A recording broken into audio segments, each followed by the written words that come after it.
મહત્વપૂર્ણ સમાચાર સામે આવી રહ્યા છે। રાજુલામાં કોંગ્રેસની ધરણા। રાજુલા જાફરાબાદના ખેડૂતોને અતિવૃષ્ટિના કારણે ખેડૂતોના પાકને થયેલ નુકસાન સરકાર દ્વારા ખેડૂતોને સહાય પેકેજથી વંચિત રખાતા અને ખાંભા વિસ્તારમાં ઇકોઝોન લગાવવા બાબતે કોંગ્રેસ સમિતિ દ્વારા ધરણાનું કરાયું આયોજન। ધરણા દરમિયાન સરકાર સામે સૂત્રોચ્ચાર કરવામાં આવ્યા। ધરણા કાર્યક્રમમાં જિલ્લા પ્રમુખ પ્રતાપ દુધાત, વીરજી ઠુમર, ડીકે રૈયાણી, ટીકુભાઈ વરુ સહિતના કોંગ્રેસ સમિતિના પ્રમુખો, આગેવાનો સહિત મોટી સંખ્યામાં કાર્યકર્તાઓ ઉપસ્થિત રહ્યા। ધરણા બાદ કોંગ્રેસ સમિતિ દ્વારા પ્રાંત અધિકારીને આવેદનપત્ર પાઠવી સરકાર દ્વારા વહેલી તકે ખેડૂતોને નુકસાનીનું વળતર ચૂકવવા કરી માંગ। રિપોર્ટર બિપિન રાઠોડ, ચલાલા, જિલ્લા બ્યુરો ચીફ, અમરેલી। અતિવૃષ્ટિમાં 21 જિલ્લાને પેકેજ જાહેરાત કરવામાં આવી।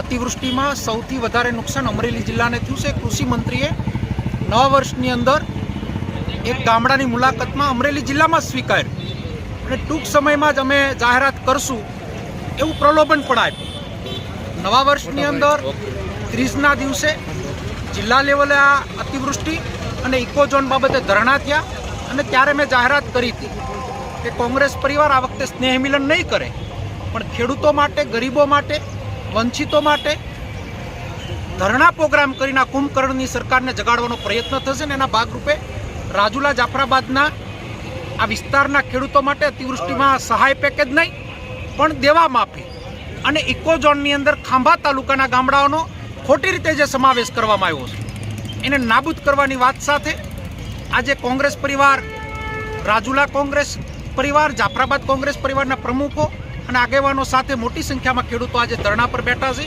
અને મામલતદારને આવેદન આપવા જવાના।